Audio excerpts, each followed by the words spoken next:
Uma cobra, mas não uma cobra qualquer que a gente encontra no mato. Um monstro, um verdadeiro titã rastejante que dominou as florestas tropicais há milhões de anos. A Titanoboa serrejonensis. Grande, absurdamente, inacreditavelmente gigantesco. Criatura magnífica. Podia atingir até 15 metros de comprimento. Para vocês terem uma ideia, isso é mais comprido que um ônibus escolar. É uma dimensão que desafia a nossa imaginação e redefine tudo o que pensávamos saber sobre serpentes. A Titanoboa podia pesar mais de 1 tonelada, cerca de 1.135 quilos. O peso de um bisão adulto. Imaginem a força que um bicho desses não tinha. Só para se ter uma noção da sua espessura, a parte mais larga do seu corpo poderia chegar à altura da cintura de um ser humano adulto. Quando a gente pensa em uma sucuri ou uma piton, que já são animais impressionantes, elas parecem pequenas perto desse colosso pré-histórico. A Titanoboa não era apenas a maior cobra que já existiu. Ela era um dos maiores predadores do seu tempo. Uma verdadeira rainha da selva que existiu muito antes dos dinossauros se extinguirem completamente e os mamíferos começarem a dominar o planeta.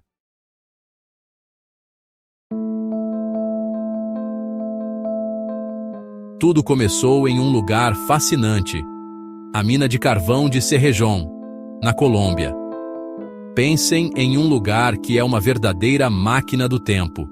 Enquanto os mineradores escavavam em busca de carvão, eles, na verdade, atravessavam camadas de uma antiga floresta tropical fossilizada, um ecossistema de 60 milhões de anos atrás.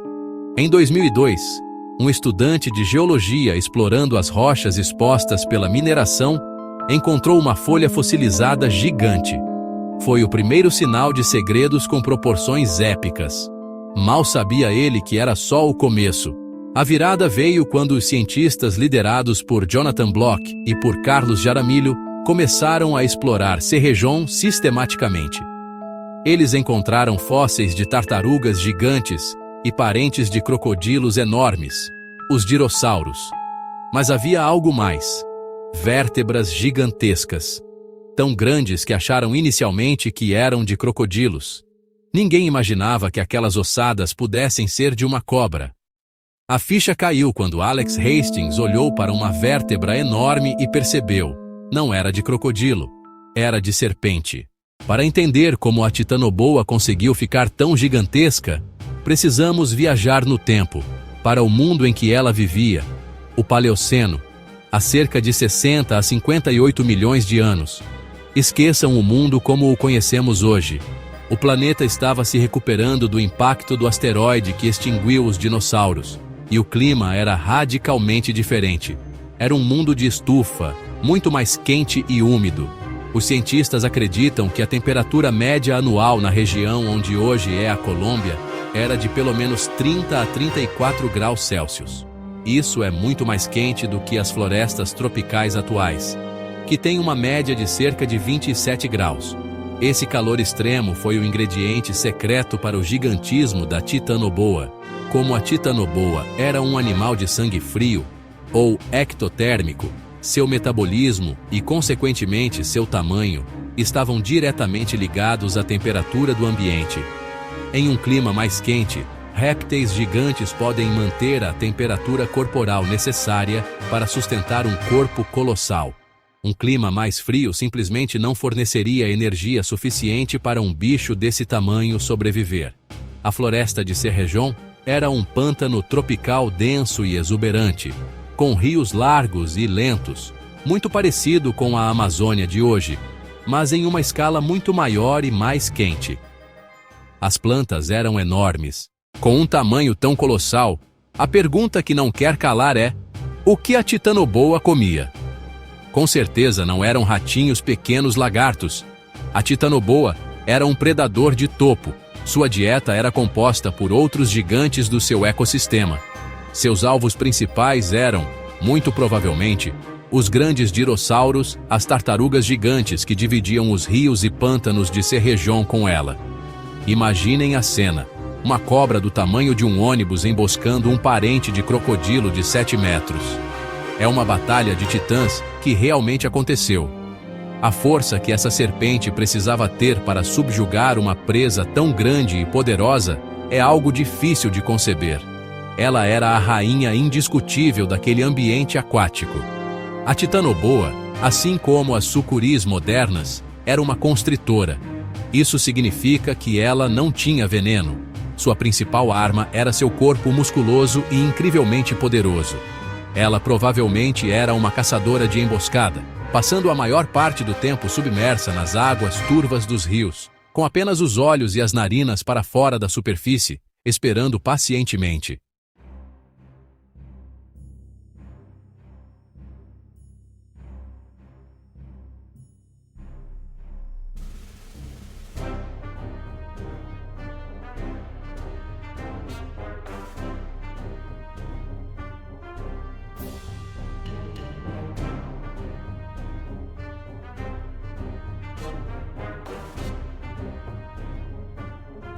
A titanoboa faz com que as maiores cobras de hoje pareçam meras juvenis.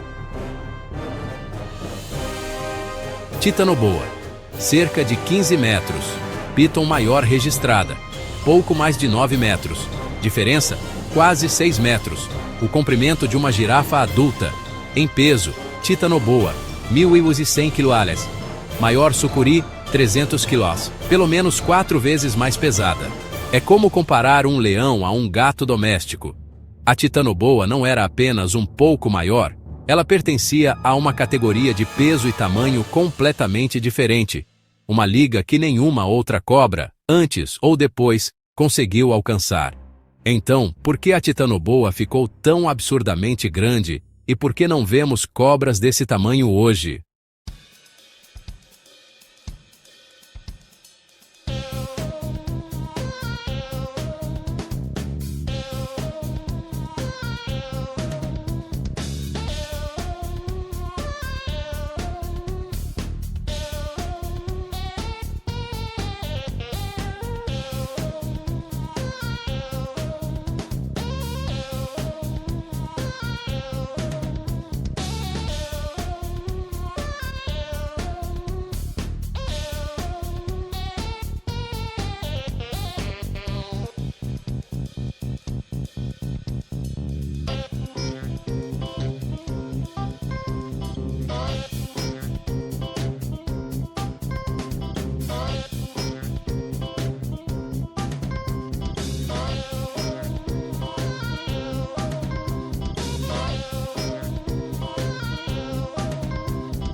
Tudo o que é bom, ou, nesse caso, gigantesco, um dia chega ao fim. O reinado da titanoboa como a maior predadora de seu ecossistema durou alguns milhões de anos, mas ela não sobreviveu para sempre. O mesmo fator que permitiu sua ascensão ao gigantismo foi também a causa de sua queda: o clima. O Paleoceno foi um período excepcionalmente quente, mas o clima da Terra está em constante mudança. Ao longo de milhões de anos, o planeta começou a esfriar gradualmente.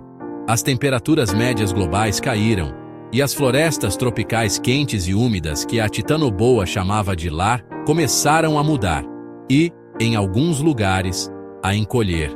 Para um animal ectotérmico tão grande, essa queda de temperatura foi uma sentença de morte.